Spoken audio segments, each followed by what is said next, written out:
pessoal, tudo bem? Vamos dar continuidade aos nossos estudos sobre a evolução. A aula de hoje é a aula 13, da apostila 4, Biologia B, e o título é Evolução Biológica 1. Nós teremos mais aulas desse mesmo tema, ok? Vamos começar. Nós vimos nas aulas anteriores que existiram várias hipóteses contando como que a vida poderia ter surgido no planeta e quais eram as formas. Dentre delas, aquela mais aceita, que é a hipótese heterotrófica, que de um organismo simples nós tivemos uma evolução que foi dando complexidade às estruturas até surgir o primeiro ser vivo, né, que nós conhecemos. Mas a partir desse primeiro ser vivo, como é que ele evoluiu? Quais foram as características? O que aconteceu para que surgissem todas as espécies que nós conhecemos hoje? Então é lógico que muitos pensadores, cientistas, curiosos, aqueles que gostavam da natureza, estudiosos da natureza, colocaram as suas informações. Dentre elas, nós vamos estudar duas bem importantes para começar. Nós vamos estudar sobre Lamarck e sobre Darwin. Então, só para ilustrar para vocês, né, para fixar bem, então sabe-se que a partir de uma forma de vida simples, chegamos a vidas complexas. E esse caminho que a gente chama de evolução biológica, onde a gente vai encontrar grandes controvérsias. Então, é uma espiral, onde começou uma coisa super simples até gerar os seres que nós conhecemos hoje, ok? Bom, em uma escala de tempo, né, nós podemos dizer que nós temos dois grandes grupos. O primeiro que trata-se lá do fixismo, né, onde acredita-se que tudo surgiu e não teve modificações nenhuma, só foram reproduzindo e ficou sempre os mesmos seres. Aqueles fósseis foi porque aquelas espécies foram extintas, mas existiam, né, coexistiam aqui no ambiente. Depois veio o que a gente chama de evolucionismo, que começou com Lamarck, teve grande participação. Aí veio Darwin, que foi a que é mais aceita, as teorias mais aceitas.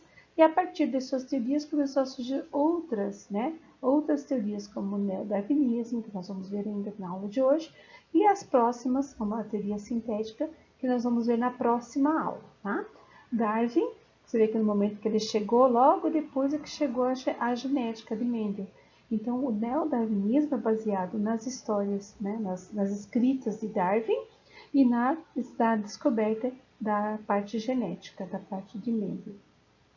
Então, teorias evolucionistas, a primeira é Lamarck, a gente vai chamar de Lamarckismo.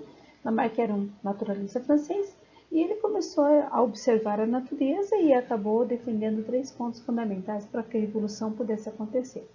A primeira dele, que é o primeiro ponto que ele postou, né, foi a adaptação ao meio. Então, para ele, o ser vivo tinha uma capacidade, né, de alterar o corpo para se adaptar àquela situação em que ele estivesse. Se ele não tivesse essa adaptação, né, ele não conseguiria deixar descendentes. Então, se eu precisasse ser azul escuro, seria azul escuro. Se eu precisasse ser uma flor vermelha, seria vermelha.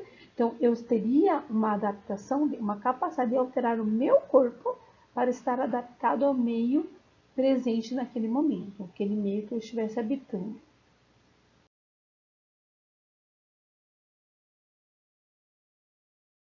O segundo ponto, né, que ele fez, né, questão de deixar claro, foi a lei do uso e desuso. Então, essa lei do uso e desuso ela é bem simples de você entender. Aquele membro, aquele órgão que você utiliza, ele vai se desenvolver e vai se destacar. Aquele órgão que não tem função, não tem desenvolvimento, não tem atividade, ele vai entrar em desuso e vai atrofiar. Então, para explicar isso, a maior parte dos livros trazem, né, o exemplo da girafa, que a girafa tinha o pescoço curto e que em um determinado momento ela não tinha como mais ter alimento à altura do seu pescoço, ela começou a esticá-lo para poder conseguir captar as folhas dos altos das árvores.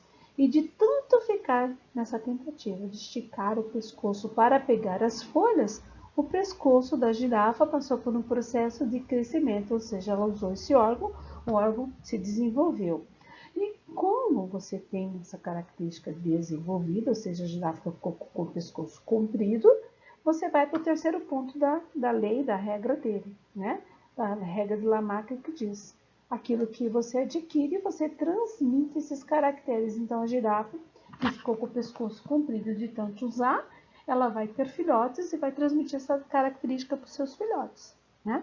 Então, era essa as ideias de Lamarck. Primeiro, que você tinha a capacidade de se adaptar ao meio, e se ele não se adaptasse a esse meio, ele não deixaria descendentes, ele morreria. Segundo, ele fala que você tem a regra da lei do uso e desuso, aquilo que você, o órgão que você usar, você vai desenvolver, e você tem essa característica, você vai transmitir esse caractere aos seus descendentes. Essa era a ideia que ele tinha. A ideia de Lamarck era muito boa porque foi o primeiro a admitir que existia uma modificação. Então ele foi contra o fixismo, que dizia que tudo era fixo. Não, existia uma modificação. Ele estava tentando explicar que modificação era essa, ok?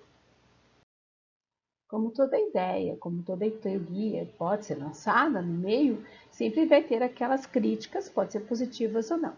Então, a primeira crítica, que a ideia de Lamarck, ela foi positiva, porque foi dito a ele que realmente a lei do uso e desuso vai provocar uma alteração no organismo, né? Então, você tem um exemplo aqui da musculatura do braço, que foi muito bem desenvolvido porque foi trabalhado.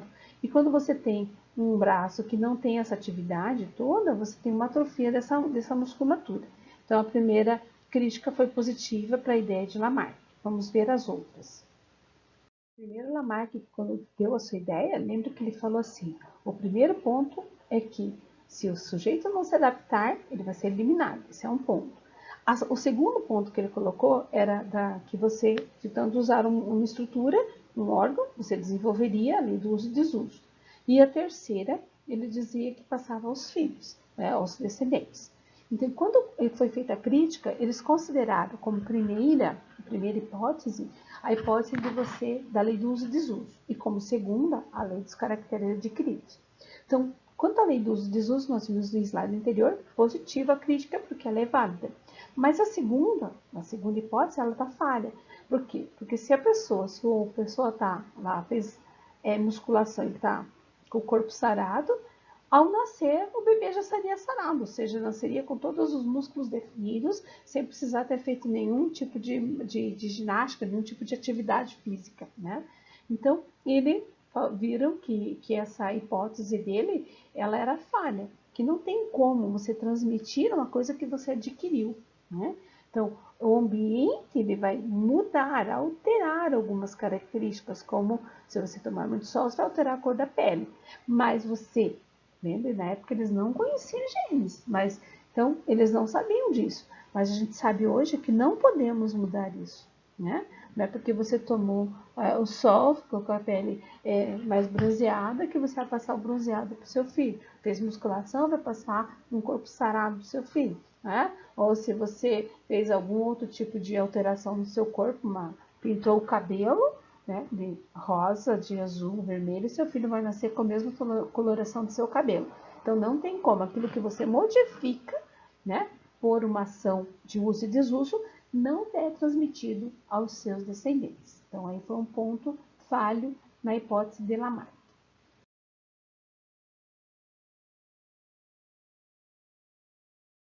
Então, quando você está dentro de um setor de pesquisa, você está desenvolvendo uma ideia, uma hipótese, as pessoas que não concordam com as suas ideias, elas têm que provar o contrário. Se eu estou afirmando uma coisa, ela tem que provar que eu estou errado.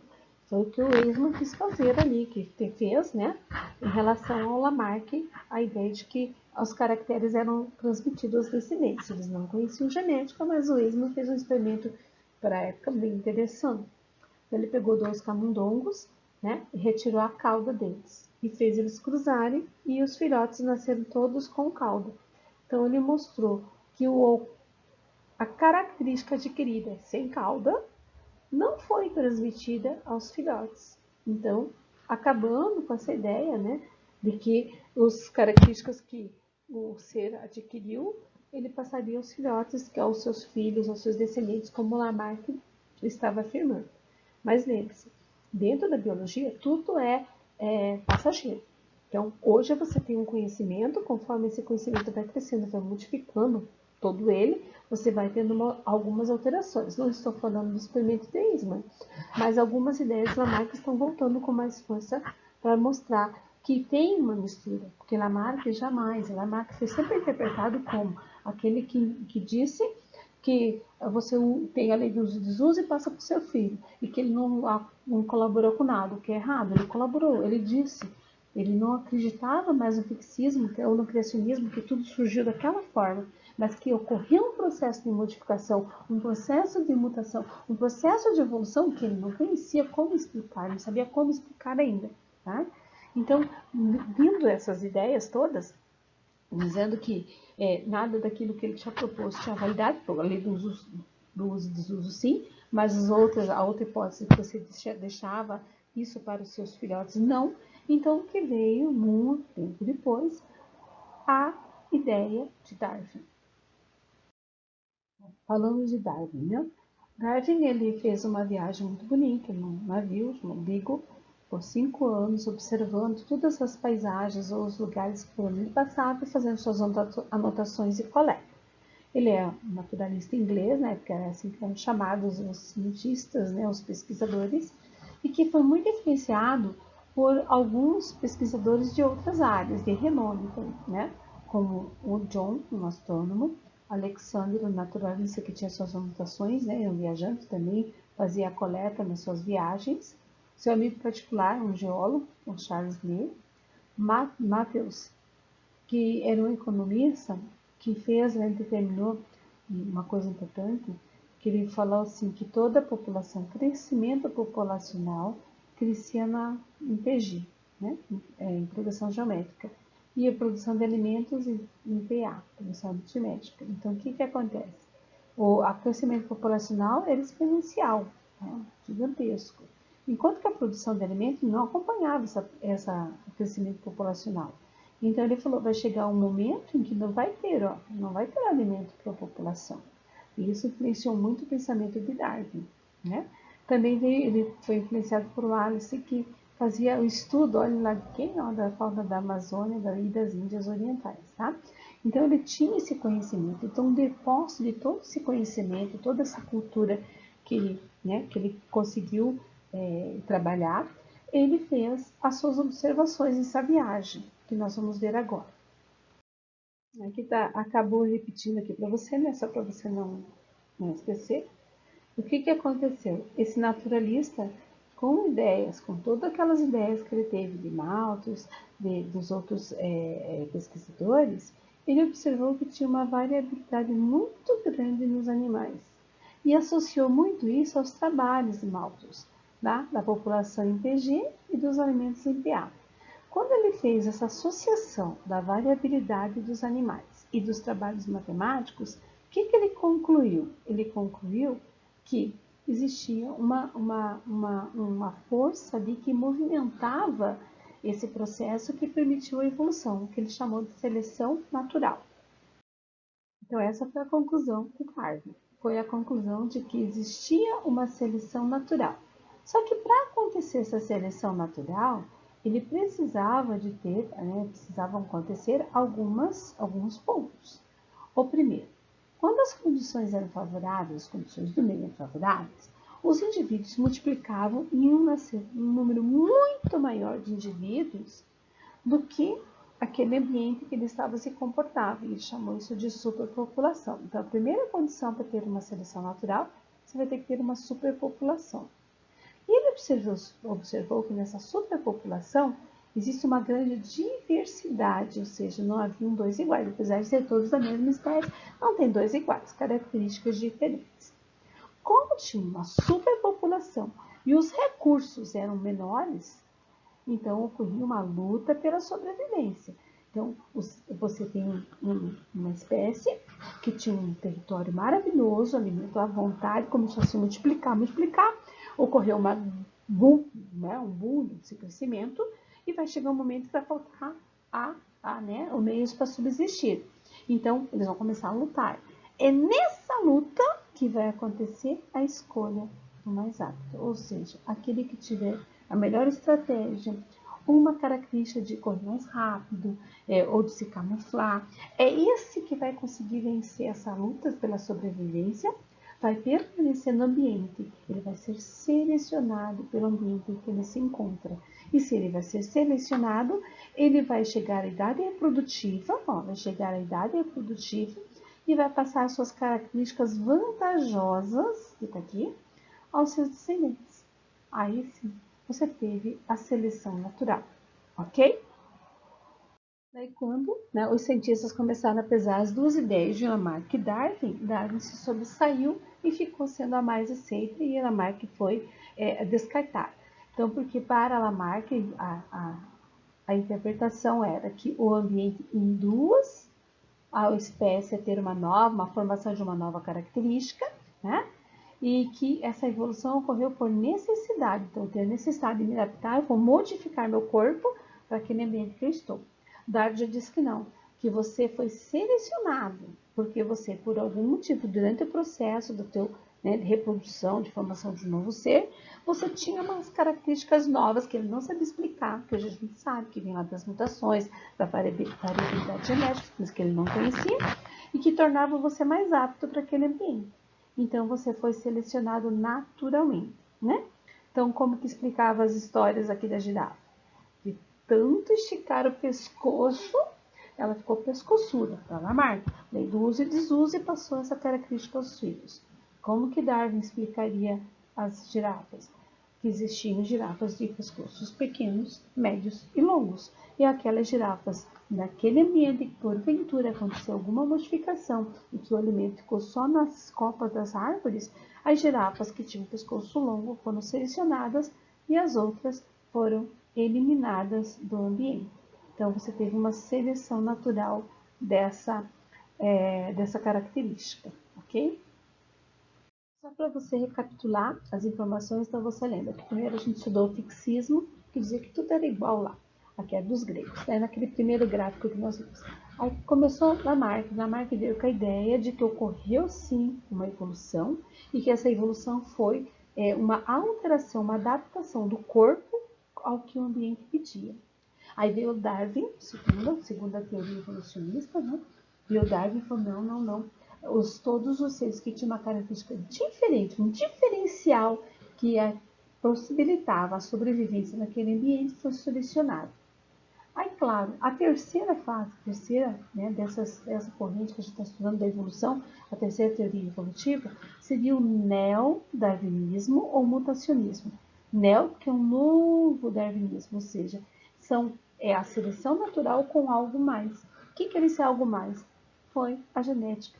Porque um pouquinho antes de surgir essa teoria, veio aquelas ideias de Mendel, que disse, olha, existe alguma coisa, uma estrutura que ele não conhecia os genes como somos, que que permite essa variabilidade, né, nos seres vivos, que dá uma característica diferente. Então, a partir do século XX, né, que se descobriu isso, nós temos essa nova teoria evolutiva, neodarwinismo, que vai contar com as alterações e com as mutações, com suas alterações gênicas e mutações, que explica essa variabilidade dos seres vivos. E se tem essa variabilidade, eu vou ter uma ação a mais, ou seja, ter um conhecimento a mais para poder explicar o que pode ter acontecido com esses seres, né? Então, vamos ver agora o que aconteceu. Então, como nós estávamos falando, então você tem que lembrar que sempre no neodarwinismo está contando com a seleção natural, né, e com as mutações. Então, aqui está falando, você quer exemplo de seleção natural dentro do neodarwinismo. Por quê? Porque eu vou precisar saber sobre as mutações, as alterações que o genótipo que o fenótipo mostra para mim, ok? Então, você tem aqui as mariposas de Manchester. Então, essas mariposas, aqui no primeiro slide, você vê aqui, ó, que tem mariposas escuras e tem mariposas aqui quase imperceptíveis, né? Que são as claras. Então, o que acontecia com essas mariposas lá na Inglaterra? As mariposas descansavam repousando nos troncos com líquido. Claro que essa mariposa de coloração clara, ela tinha uma vantagem a mais do que a mariposa escura, porque ela tinha praticamente a mesma tonalidade do líquido e ela acabava se camuflando aqui no meio. Então, os pássaros vinham e predavam as escuras, que eram mais visíveis. Então, nesse momento, a população de escuras estava diminuindo e a população de claras estava sempre aumentando. porque elas tinham uma característica, estavam sendo selecionadas pelo ambiente em que elas viviam, característica positiva de se camuflar. Chegou a Revolução Industrial, que é uma ação humana, e essa ação humana provocou a liberação de fuligem que cobriu todos os troncos das árvores da região, escurecendo os troncos. E você sabe que o líquen é um indicador de que não há poluição, e o líquen acabou sumindo. Então ficou só os troncos escurecidos. O que aconteceu nesse momento? A mariposa escura está em vantagem com relação à mariposa clara. Porque agora o meio modificado, ele exige que você tenha uma coloração escura. Então essa população escura começou a crescer e a mariposa branca começou a diminuir sua população porque começou a ser predada. Então esse é um exemplo de que ocorreu uma seleção natural após, né, uma ação humana que foi a Revolução Industrial, ok? Bom, o segundo exemplo é a resistência das bactérias aos antibióticos. Então você sabe que as bactérias têm uma parede celular, né, que tem envolvendo ela, e o que acontece é que o antibiótico vai lá e consegue fazer a desintegração da parede, permitindo a entrada de água e a ruptura dessa célula, levando a bactéria à morte. Mas algumas bactérias, elas têm uma estratégia que não permite que ocorra esse rompimento. Se essa ação impede o rompimento da parede, não há eliminação da bactéria. Então, essa bactéria está resistente a essa ação desse antibiótico. E se ela está resistente, ela vai conseguir reproduzir e vai criar uma nova linhagem de bactérias resistentes. Vamos ver o exemplo? Como exemplo, eu trago aqui para vocês, né, uma lei que vocês já conhecem bastante, né? Que você só vai conseguir comprar um antibiótico se você tiver duas vias da receita médica. Então, uma fica presa na farmácia e a outra você traz para você tomar corretamente. Então, o antibiótico você tem que tomar na hora certa, no dia certo, tá? E a tempo certo, na quantidade de tempo que o médico determinou. Que aí sim você vai ter uma ação efetiva dele e mais segura. No caso, quando não existe um controle, quando você perde o controle, você pode ter o aparecimento das superbactérias, como essa que eu trouxe de exemplo para vocês, em 2014, faz 6 anos, também faz tempo já, que foi uma bactéria que surgiu lá num hospital, apareceu, que não tinha um antibiótico que conseguisse combatê-la nem nada, que causou a mortes e isolamento de todo o hospital. Então, o hospital ficou recluso, ficou fechado, e as pessoas lá não entravam, ninguém saía, porque todos podiam estar contaminados, né? Tinha a chance de estar contaminado e contaminar outras pessoas, né? Muitos acabaram vindo a falecer. Então, nós precisamos tomar cuidados com isso. Nós precisamos, sempre que usar de medicamentos como antibiótico, respeitar o tempo que o médico solicitou, tomar nos dias corretos e na hora correta para que ele tenha o efeito esperado, para que você não promova uma seleção no seu organismo das mais resistentes, que daí a situação fica drástica para você, ok? Então, nós vimos o exemplo das mariposas, né? Que elas ali, conforme mudou o ambiente, elas acabaram se prevalecendo, as escuras em relação às brancas. Nós vimos os exemplos das bactérias com relação ao antibiótico. E agora a gente vai ver dos insetos com relação aos inseticidas, que é do mesmo princípio das bactérias com os antibióticos. Então, numa população de insetos, eu vou ter alguns que já têm essa característica, uma característica diferente, que tem uma resistência maior a determinados produtos. Então, quando eu faço uma aplicação de inseticida, né, eu consigo eliminar o que é tudo igual, aqueles que não têm esse diferencial, e aqueles que têm o diferencial que já tem, gente, não é que eles vão desenvolver, vai surgir, não. Eles já nasceram com essa resistência, eles vão permanecer no ambiente. E essa nova geração, se ela se multiplicar, ela vai acabar se tornando uma praga resistente, pelo qual eu vou ter que fazer um produto cada vez mais forte, mais eficiente, ou usar de outros mecanismos para eliminá-lo da minha lavoura, ok? Então, pessoal, chegamos ao fim então dessa evolução biológica 1, a primeira aula da evolução, mostrando para vocês que tem uma linha que foi se agregando conhecimentos para a gente tentar explicar como ocorreu a evolução biológica. Certeza absoluta? Não, mas você com base em estudos, em evidências, você consegue montar esse caminho. Quando eu estou lá com o fixismo tudo fixo, aí vem a Lamarck e fala, não, teve uma modificação, só que ele falou que você adquiria uma característica que passava ao seu filho. Aí veio o Darwin e falou, peraí, não, vamos ver de novo isso. Existe uma seleção natural, onde os seres têm uma característica já deles, essa variabilidade que ele não sabia explicar, tem uma característica própria que faz com que ele seja selecionado para o ambiente.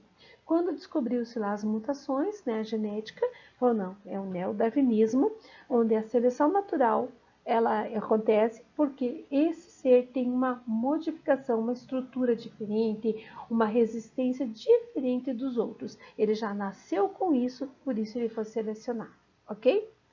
Até a próxima aula, então. Se quiser tirar dúvida, é só contatar. Até, tchau, tchau.